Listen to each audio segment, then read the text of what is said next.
of 2021 and why. And what we'll do, we'll bookmark this vlog, and maybe I'll even list it down below in the description, and we'll come back in December and just think back, because you know what it was? It was a Saucony.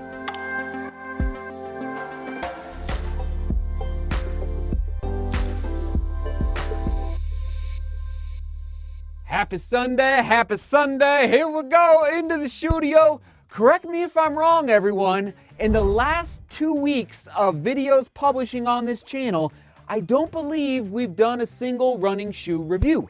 And the reason I make that observation, and here they are on your screen just to double check, but I think it's been close to 2 weeks at least.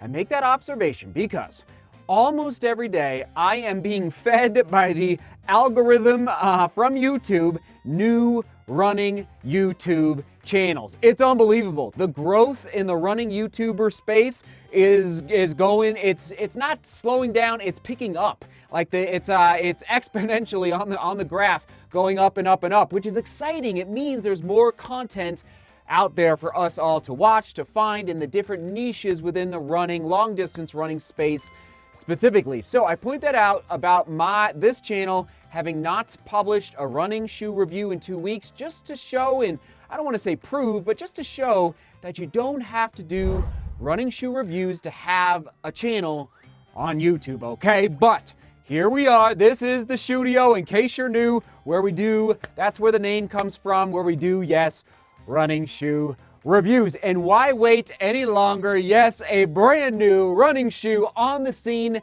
This is the first iteration, okay? The first version, the first edition from, drumroll, Ultra, the Rivera. I love how it's not the Ultra Rivera 1.5, 2.0, it's the Ultra Rivera. There it is. That's right, a zero drop shoe with that Ultra Ego midsole material. And I'm gonna go, oh gosh, I've been sitting on this shoe, just so you know, this is my full review.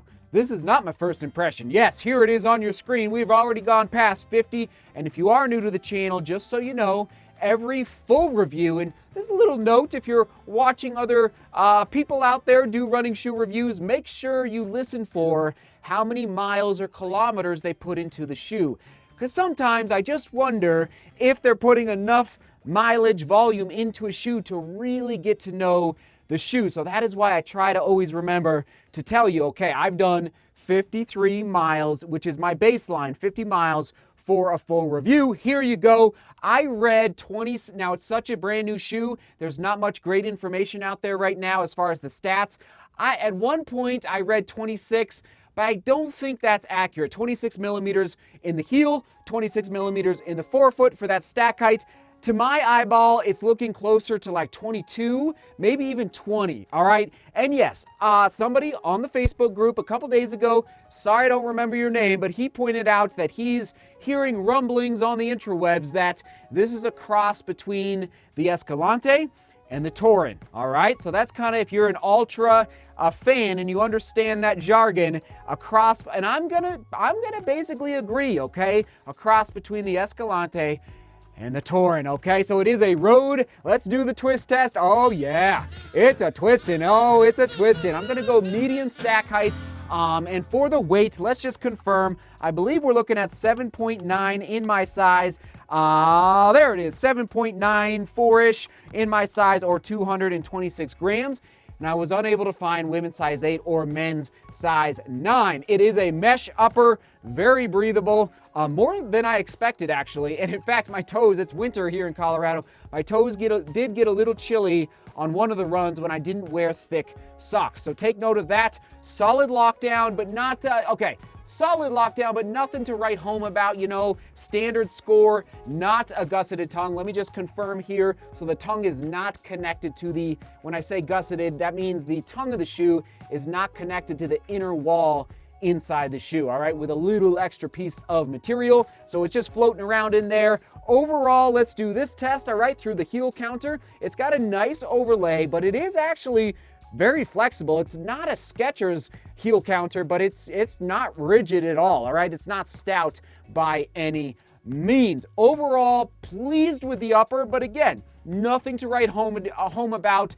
The, gosh, you know, not a plush tongue, not a plush collar. There you go. All right, there's my score for the upper. Moving on to that Ego, that Ultra Ego midsole. We're looking at balance cushioning from Ultra, and yes, here we go. This is the first time right, what am I always saying? We got to be innovative. If you are thinking about starting your own YouTube channel, alert, alert, innovate every month, not every week. I don't like, the only reason I think this channel is doing, you know, well and keeps growing is that I try to innovate. So here we go. First time ever using this guy. Oh yeah. It is the Digital Shore A. All right. That's very key. What is this? This is the durometer tester. So, but this is not the durometer tester. I'm learning as I go, everybody. Okay. See, it's like, I'm not messing around, everyone. So the durometer test. Asker C is the EVA standard. Asker A is the Outsole rubber standard for shoes in the, let's say, sporting industry space. And then there's a sliding scale of numbers. For example, for EVA, 25C is very soft. 55C is a standard midsole for EVA. And 85C is really, really hard, okay? So I cannot, sadly, use this guy, so I'm learning as I go. I'm gonna keep this, of course, because this will work for the Outsole rubber. So basically, this is the industry standard, how they test. I just gotta zero this out, and sorry, this is, I'm geeking out a little bit here. I wish, hold on, I gotta zero this out. Hold on, here we go. Let me turn it on. So again, we're just learning as we go here. So here is the Outsole rubber. So again, this is not for the EVA midsole. So we're looking at 48, which is also the score I got inside the house. And again, as we move along, we will perfect the durometer test. I guess basically I need to schedule a Digital Shore C now to do the EVA. But let's just do the old school thumb test. Like, it's got some give, but it's not soft by any means. It's not like that. Personally, I think the Torin has a little more forgiveness through the foot strike. So overall, again, I'm not like jumping out of my boots for the midsole on the Ultra Rivera. Now, I am jumping out of my boots for the Outsole flex grooves under the forefoot. What other shoe? It wasn't Ultra. Man, it was back in December. It might have been an Asics, Gel Nimbus Light 2 perhaps? There was another shoe. Well, hold on. Was it this guy? Yes, it might have been this guy. So you can kind of see some reminiscent. There's the Gel Nimbus Light 2, those flex grooves under the forefoot. I gotta say, I think it's something that I'm discovering in late 2020, early 2021 that I'm enjoying, all right? So basically, it allows your foot to flex a little bit more through the foot strike, and I'm very, very pleased with the flex grooves through this Ultra Rivera. All right, moving on to the fit, true to size, no issues with the fit. Keep in mind, if you've never worn an Ultra shoe, they do come, it's a very wide toe box. That's part of their design for Ultra shoes, is that they want your toes to splay out inside the toe box, all right? So it takes a little bit getting used to, and I actually prefer a snug fit, but I've worn so many Ultra shoes now, it's kind of, I mentally kind of make that switch, and I'm just like, okay, we're just gonna splay inside here. We're just gonna splay. All right, moving on to that comfort.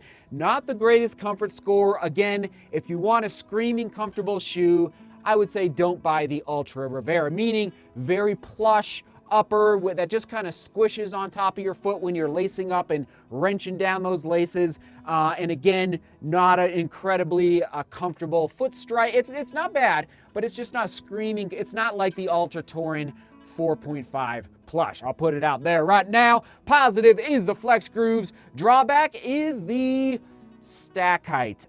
I don't know what the stack height is exactly, but I just 2 more millimeters Ultra in this Rivera would just feel so nice underfoot. All right, 2 more millimeters is what I'm asking for, maybe 3. I just feel like I wanted a little more out there for the Ultra Rivera. Moving on to that durability prediction, I tell you what, after 50 miles, nothing. Like, it's just, the outsole looks amazing. No creasing. zero creasing through that midsole. So I predict 450 miles. Again, it's a prediction, but 450 miles for my durability prediction. How will I use this shoe?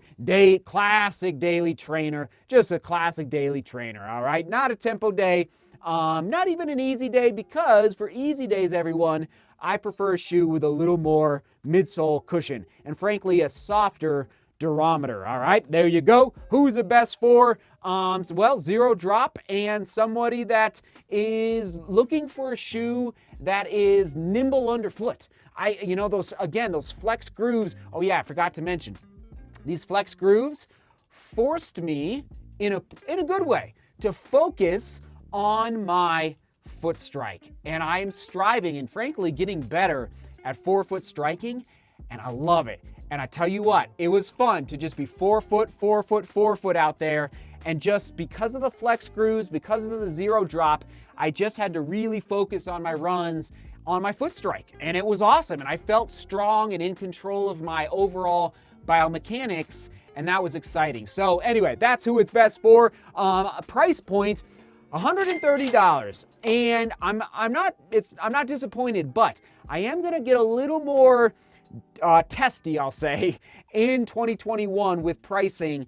I think daily trainers, I'm hoping more so for that 120 price point. So 130, not the end of the world, but I'm gonna fight a little bit more for all of you out there, because listen, I'm kind of amazed, but running shoe companies watch these vlogs, and I wanna make sure that we're putting our voices out there to these big running shoe companies and corporations, letting them know, listen, 130, that's fine, but let's just keep it in check. Let's try and strive for that, 125, 120 when it comes to a daily trainer. All right, other shoes to buy, at least I'll put up in the Beacon V3, putting into a similar category, and I'll try and find a couple others as well in case you're interested in a shoe that feels a little bit similar underfoot to what I'm feeling in this Ultra Rivera. Shoe quick specs for the Ultra Rivera, and again, big asterisk to the stack height. I just can't find it's not even, today I didn't even see it available on the Ultra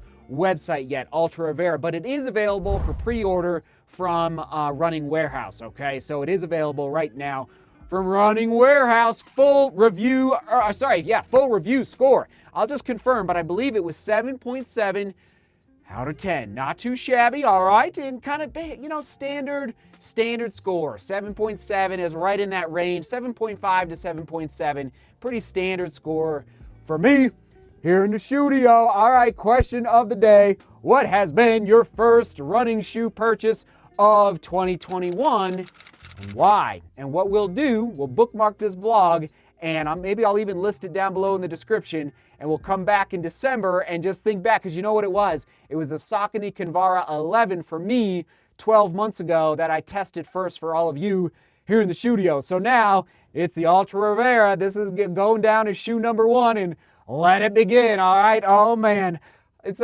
so exciting to be a runner in 2021. So grateful that we can test and see the innovation happening with all these shoe companies. It blows my mind, All right, we'll toss it to the Ultra running shoe playlist right here. In case you want to dive in, actually the Torin 4.5 Plush, one of my favorite shoes from 2020. So it's on this playlist right here. All right, everyone, seek beauty, work hard, and love each other. See you tomorrow.